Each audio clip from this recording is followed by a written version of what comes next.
Hey guys, this is Blistrax. So from the intro, you guys can see that I have two perspectives for this game. If you want to enjoy this game as an RPG game, which is also free to play, then this game is amazing. And if you play it in a casual way, you will really enjoy the gameplay and the depth of the customizations that you can do with your characters and the weapons. But at the same time, if you are a casual player and you want to test some builds and you want to, you want to invest in a new character that you really love and you got it from a wish, well, then you can't really do that exactly, because if you're playing this game on a casual level, you won't really have the resources to max out all the characters that you like. You need to invest your resource in a way so you can have one proper team that can carry you through all the story mission and the mid to end level content that this game has to offer currently. The main reason for this problem is the resin system. I know a lot of YouTubers and content creators have already talked about the problems that they are facing, because this game is designed in a way that you just play this game for at least 40 minutes to 30 minutes a day, and then you basically burn through all your resin that you have. I know you can recharge it with primo gems and that moon thingy. I always forget the name of that damn thing. Yeah, you can pretty much recharge your resin, but you also have to save it for the later worlds that you are gonna ascend towards, because the rewards that you're getting in the lower levels are not really worth it. Let's take artifacts for example. You really want to start farming them after you hit a level of 35 or 40, because that's when you actually start getting good artifacts from the activities that you are gonna do in the game. For example, the world bosses or the domains, and that's where you wanna burn your fragile resins that you have saved from level 1 to up till that level. So that's why you can't really test out many builds. So to tell you an example, I was looking for a weapon for my kaching, right? So there are only two weapons that I can craft. One is Iron Sting, and another one is Prototype Bronker. I think that's what it's called. I am gonna pronounce a lot of wrong names in this video because I'm an idiot sandwich. But yeah, so I was looking for a weapon for my kaching, but I couldn't really find solid proof that which weapon is better, and I can't really refine and rank both of them up at the same time to test out which one is better on rank 5 because of the progression system that is being throttled by the resin. So you really have to make a decision, and it is a hard decision to make because if you make a wrong decision, you're actually wasting a lot of resources that you are gonna take weeks grinding out again from the start. So in my eyes, it really is throttling the whole potential of this game with different builds, with different play styles that you can actually play this game with. So yeah, I really hope that they try to fix the resin system. I know they released patch notes for update 1.1, and they released the cap from 120 to 160, which is not really gonna do anything, because what we need is faster refresh compared to more resin cap, because what's gonna happen now is you're just gonna wait longer for it to recharge to the max value. So it really doesn't really do anything. On one side, you want to play this game slowly and casually, but on the same time, if you are playing this game casually and not spending any money, or you're spending just a little bit of money, then you won't really have the min-maxed build that you want to play with.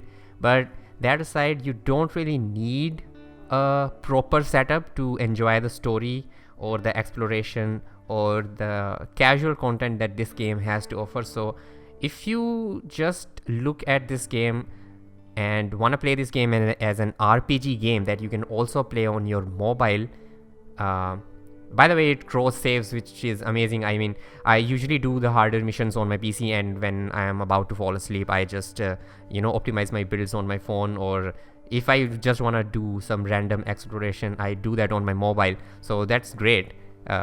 So yeah, I'm enjoying this game a lot. I needed a break from Destiny and Warframe anyway. By the way, I'm also playing Dauntless, so this is the 4th addition to my grindy game list. That's good and all, but the difference between those games and this game is the monetization model that is implemented in this game currently. Saying that you don't really have to spend money, but then again, you kind of have to if you wanna optimize your build. I mean, you can optimize your builds. Basically, you are stuck in a cage of beggars can't be choosers. So if you wish, with the primo gems that they give you in the start of the game, the characters that you unlock by luck are the characters that you are going to have to play for a long time if you are a completely free to play player. Now you can buy the blessing and the battle pass to speeden up your progression. If you're talking about blessing, you are essentially getting 18 extra wishes per month apart from the primo gems that you grind in game. And if you factor in the PT system from this game, which is like you are guaranteed a 4-star item or a character every 10 wishes depending on the banner that you make a wish on, and a 5-star character after 90 wishes also depending on the banner that you wish on. So yeah, you are essentially getting an extra 4-star character or item if you buy the blessing. So as a free-to-play player or a casual spender that is gonna spend like a little bit of money per month on this game, you're not really looking at a lot of 5-star characters or weapons in your team comp. And sometimes you are like better off investing in a 4-star character because you actually have a chance of unlocking consolation on that character, which makes him or her viable in the end game, which is Spiral Abyss, I mean. To me, it's not really about what's viable. At the end of the day, if you invest in a character, every character will be end game ready, right? It's to the fact sometimes you want to switch up your playstyle and you want to play with some other characters that are in the game, but you can't really do that unless you spend money for the wishes directly by buying out the primo gems, and then you have to grind out the ascension material that you are gonna need for them to make end game viable in the Spiral Abyss. And you can also skip that with primo gems. So basically you can just buy your way out, which is not really a good model in my eyes, but you don't really need to do that. You can just play this game casually. Then again, this doesn't really change the fact that this is not a good monetization model. And then there is the season pass if you're interested in more than just the primo gems, because it includes a lot of essential materials that you are going to end up using while upgrading your characters. So essentially there are 3 things that are monetized in this game. There are primo gems, the blessing, and then there is the season pass. The main thing that I want are the characters which are locked behind primo gems. So if you're a casual player, you will have to wait for months until you can reach that level where you can consistently farm the Spiral Abyss for primo gems. Until then, you are stuck with the events that the devs are gonna throw at you to grind out your primo gem. By the way, the last event was not really that good, and yeah, I don't know what to say. Also, the other thing this game lacks is the proper co-op element that is, I think, very important for these types of games, because honestly for me the game is not important. I mean, the game is important, but as long as I can play that game with my friends, I can play the shittiest, most horrible, buggy mess for a long time if I have my friends playing that game with me. That is for me kind of like you can say that a deal breaker for me, because while doing exploration you can't really co-op with other players because they can't really open the chests in your worlds. You can just hunt some bosses which are also raising caps, so you're gonna hunt like a boss 2 or 3 times and then you're like, okay, bye, get out of my world, and it's done and deal. So to put things into perspective, this is specifically for my country. I mean, yeah, $5 and $10 outside in the Western world is not going to mean that much that it means in my country. So my perspective, this is purely my perspective about the monetization and nothing else. So yeah, the blessing is 400 rupees and I think the battle pass is 800 rupees.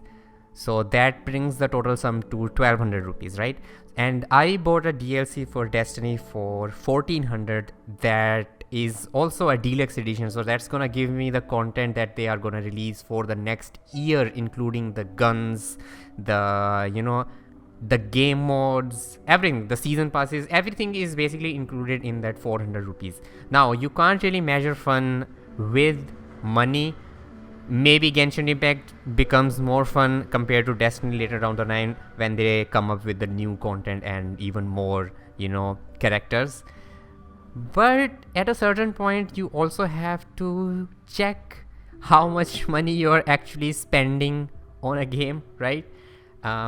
Because if you actually want to have broken builds, you can spend literally like thousands of dollars on a game.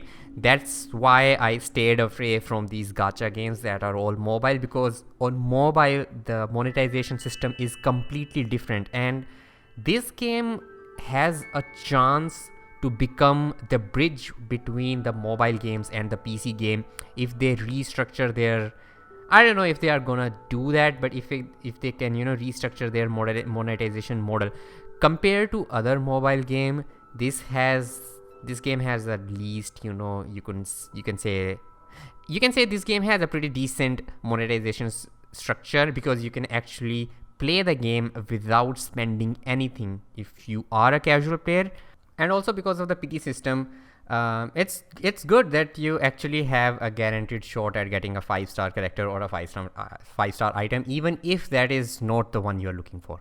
So compared to that, this game has a decent model, I would say, but still it's not quite right if you compare it with other PC games. Like Cyberpunk is coming, right? You can buy that game with the amount of money that you're going to spend on this game. I mean, if you enjoy the game, you should definitely support the developers and you should buy. I have personally no problem in buying the battle pass or the blessing, but I do have the problem with the crystals that you can convert into primo gems directly, because that is, to me, straight up is gambling. There's no other way to put it. It's straight up gambling until you hit the pity system that is on 90. So even on 90th wish, you have a 50% chance to get the character or the item that you have on the banner. On the 180th wish, you have the 100% chance of getting that. So basically, if you take that into perspective, and if you are paying that much money for a single character, yeah, I mean, to some people it might be alright, but to me it's a bit much, because you can literally buy a new game on a PC, then you can spend hundreds of hours playing and enjoying. But yeah, it's not my place to tell you guys that you should not do that, but the people who are actually addicted to gambling should stay away from that system. Even for myself, I'm not addicted to that game, and I'm trying to save my primo gems for the next banner. Even sometimes when I see that wish screen, I am also tempted to just one more wish, maybe I can get the 5-star character. But yeah, for guys who have serious gambling addictions, they are gonna have a problem with that system, and you don't really know that you have a gambling addiction, I mean, until you are so deep in it that your life is just like destroyed all around you. So yeah, these are the things that I wanted to say, and we are just gonna have to wait and see how this game performs in the upcoming days, because a lot of games, I mean, the Cyberpunk is coming, and I believe a lot of people are gonna spend time playing that game, so this game has to directly compete with Cyberpunk in the upcoming days. This game found a really nice window, because Destiny's DLC is also delayed, and there was no game to fill the space on this month, so they found a little window, and the game blew up.